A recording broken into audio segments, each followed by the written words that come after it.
Hello বন্ধুরা, কেমন আছেন সবাই? আশা করি অনেক ভালো আছেন। তো আজকের এই ভিডিওতে আমি আপনাদেরকে দেখাবো কিভাবে আপনি আপনার হাতে থাকা স্মার্টফোনটির সাহায্যে খুব সহজেই এই ধরনের একটি ফেসবুক কভার ফটো বানিয়ে ফেলতে পারেন। এই ফেসবুক কভার ফটোটি বানানোর জন্য আপনাকে একটি পিএলপি ফাইল ডাউনলোড করে নিতে হবে। আর এই পিএলপি ফাইলটি কোথায় পাবেন এবং কিভাবে ডাউনলোড করবেন সেটা আমি ভিডিওর কোনো এক পর্যায়ে দেখিয়ে দেবো। তাই ভিডিওটি না টেনে শেষ পর্যন্ত দেখতে থাকুন। সম্পূর্ণ ভিডিও জুড়ে আমি আবুল কায়েস আছি আপনাদের সাথে, আর আপনারা দেখছেন kayeseditor। তো ফেসবুক কভার ফটোটি বানানোর জন্য আপনি আপনার ফোনের Pixellab অ্যাপটি ওপেন করে নেবেন। আর Pixellab অ্যাপসটি যদি আপনার ফোনে না থাকে তাহলে অ্যাপসটির লিঙ্ক এই ভিডিওর ডেসক্রিপশন বক্সে দেওয়া আছে, আপনি চাইলে সেখান থেকে ডাউনলোড করে নিতে পারেন। অ্যাপসটি ওপেন করার পর আপনাদের সামনে ঠিক এরকম একটি ইন্টারফেস শো করবে। এখান থেকে উপরে এই 3 ডট আইকনে একটি ক্লিক করে দেবেন। তারপর ওপেন পিএলপি ফাইলে একটি ক্লিক করবেন। এবার উপরে এই পিএলপিতে একটি ক্লিক করে দেবেন। তো দেখতে পাচ্ছেন আমাদের এখানে পিএলপি ফাইলটি শো করছে। আর আপনাদের এখানে যদি পিএলপি ফাইলটি শো না করে তাহলে উপরে এই আইকনে ক্লিক করে ডাউনলোড নামক ফোল্ডারটি খুঁজে বের করে এটির উপরে একটি ক্লিক করে দেবেন।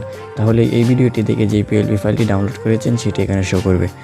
এবার এই পিএলপি ফাইলটির উপর ক্লিক করে ওপেন অ্যান্ড অ্যাডে ক্লিক করবেন। তারপর ব্যাগে চলে আসবেন। তো দেখতে পাচ্ছেন আমাদের পিএলপি ফাইলটি কিন্তু ওপেন হয়ে গেছে। এবার এই নাম এবং ফটোগুলোকে চেঞ্জ করলেই আমাদের ফেসবুক কভার ফটোটি রেডি হয়ে যাবে। তার আগে একটি কথা বলে নিই, যারা এখনও পর্যন্ত আমাদের চ্যানেলটি সাবস্ক্রাইব করেনি তারা অবশ্যই চ্যানেলটি সাবস্ক্রাইব করে পাশে থাকা বেল আইকনটি বাজিয়ে দেবেন। আমরা প্রথমে এই নামটি চেঞ্জ করব, এই জন্য উপরে এই আইকনে একটি ক্লিক করব। তারপর এখানে ক্লিক করে পেন্সিল আইকনে ক্লিক করব। এবার এই নামটি ডিলিট করে আপনারা এখানে যেই নামটি লিখতে চান সেই নামটি লিখে দিবেন। নামটি লেখা হয়ে গেলে এখানে ক্লিক করে ওকেতে ক্লিক করে দেবেন। এবার এখানে ক্লিক করলেই আপনারা দেখতে পারবেন নামটি চেঞ্জ হয়ে গেছে।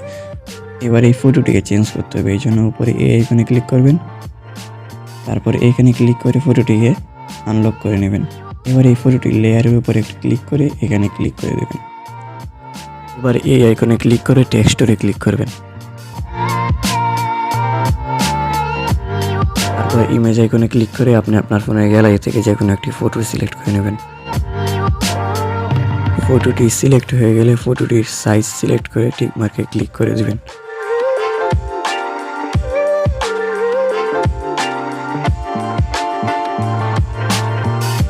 এবার ব্যাকগ্রাউন্ডের এই ফটোটিকে চেঞ্জ করতে হবে, এই জন্য আবার উপরে এই আইকনে একটি ক্লিক করবেন।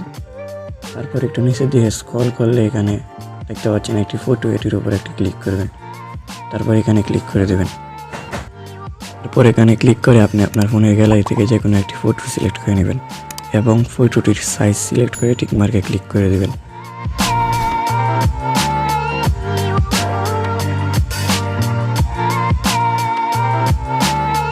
আর আপনারা চাইলে এই কালারটিকেও চেঞ্জ করতে পারেন, এই জন্য উপরে এই আইকনে একটি ক্লিক করবেন।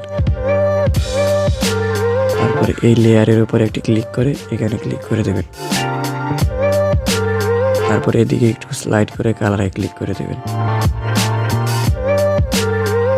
এবার এখানে দেখতে পাচ্ছেন অসংখ্য কালার রয়েছে, এখান থেকে আপনার যেটি ভালো লাগে সেটি এখানে সিলেক্ট করে টিক মার্কে ক্লিক করে দেবেন।